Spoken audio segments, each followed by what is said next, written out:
पूरी दुनिया में इजरायली सेना अपनी मॉडर्न सैन्य टेक्नोलॉजी के लिए जानी जाती है, लेकिन उसके बावजूद मिडिल ईस्ट में वो चारों तरफ से घिर चुकी है।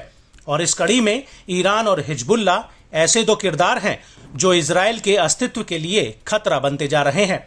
हालांकि हिजबुल्ला इजराइल की ताकत से भली भांति वाकिफ है, लेकिन इसके बावजूद हिजबुल्ला के प्रमुख हसन नसरल्लाह डंके की चोट पर कह रहे हैं कि अगर इजराइल के टैंक लेबनान में घुसे तो उनका नामो निशान मिट जाएगा। और नसरल्लाह के इस बयान से एक सवाल खड़ा हुआ है, वो ये कि अगर इजराइल लेबनान पर हमला करता है तो क्या हिजबुल्ला के पास वो मॉडर्न हथियार हैं जिनसे वो इजराइल को हरा सकता है।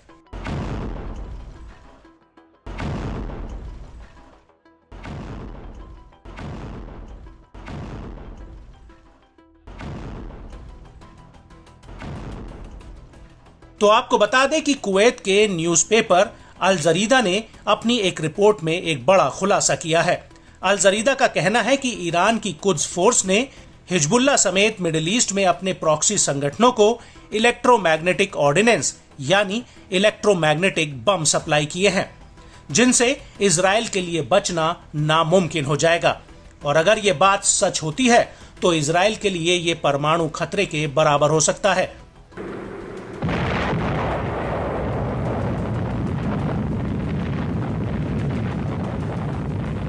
लेकिन सवाल ये उठता है कि आखिर इलेक्ट्रोमैग्नेटिक ऑर्डिनेंस या बम होते क्या हैं?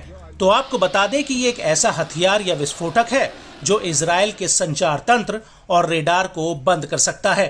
और इसको लेकर डिफेंस इंडस्ट्री के लिए सैन्य तकनीक विकसित करने वाली एसगार्ड सिस्टम के सीईओ रोटेम मेटैल ने ये जानकारी दी है।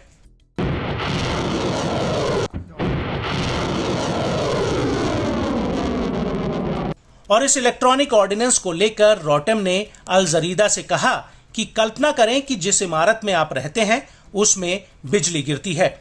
बिजली की छड़ या एंटीना पर नहीं, बल्कि पूरी इमारत पर, जिससे सभी बिजली के पैनल, वाटर हीटर, पानी और बिजली के सिस्टम, घरेलू उपकरण, कंप्यूटर, टेलीविजन सिस्टम और यहां तक कि जीवन रक्षक मेडिकल प्रणाली भी काम करना बंद कर देती है। ये बिजली की कटौती की तरह है, लेकिन इस मामले में सिस्टम अंदर से भी जल सकते हैं, जैसे कि बिजली का शॉर्ट सर्किट होता है।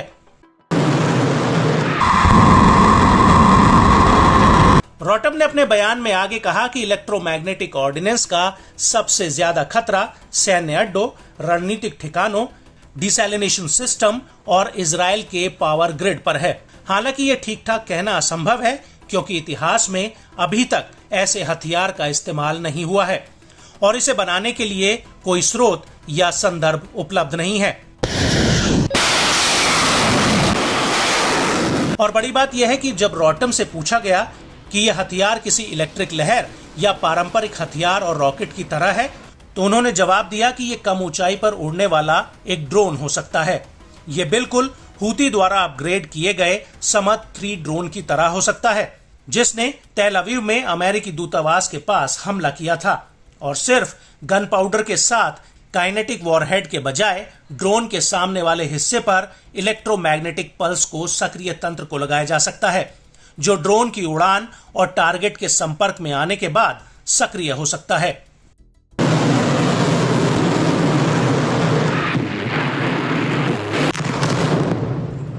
आपको बता दें कि हिजबुल्ला को इलेक्ट्रोमैग्नेटिक बमों को देकर ईरान अपना एक बड़ा मकसद हासिल करना चाहता है।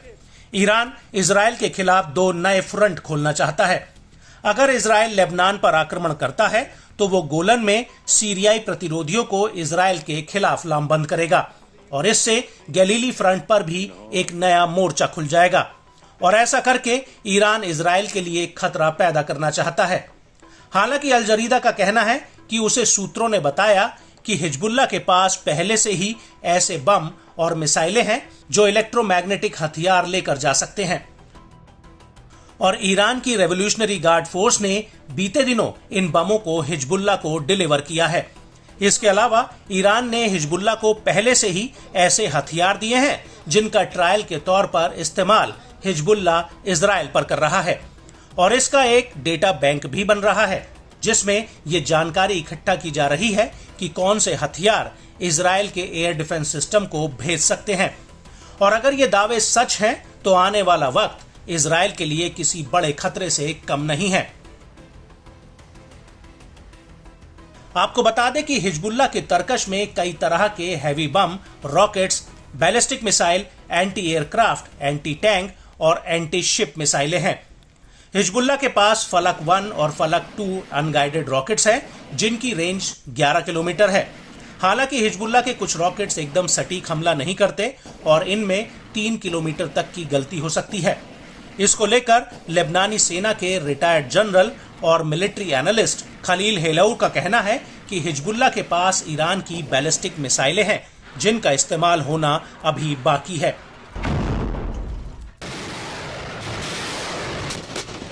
इनमें फतेह 110 जो एक सटीक हमला करने वाली गाइडेड मिसाइल है। इसकी रेंज 300 किलोमीटर तक है।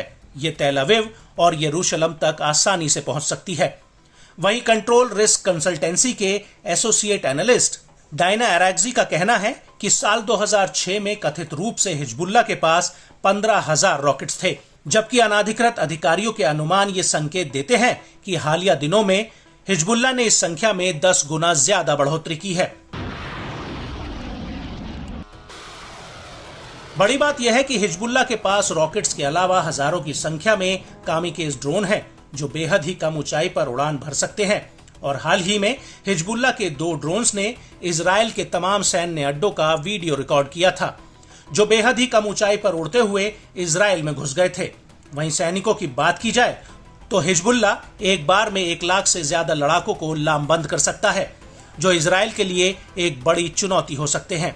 इसके अलावा हिजबुल्लाह के पास रूस और चीन की कुछ ऐसी मिसाइलें हैं जो एक बार में इजराइल के सभी समुद्री तटों पर अटैक करने के काबिल हैं।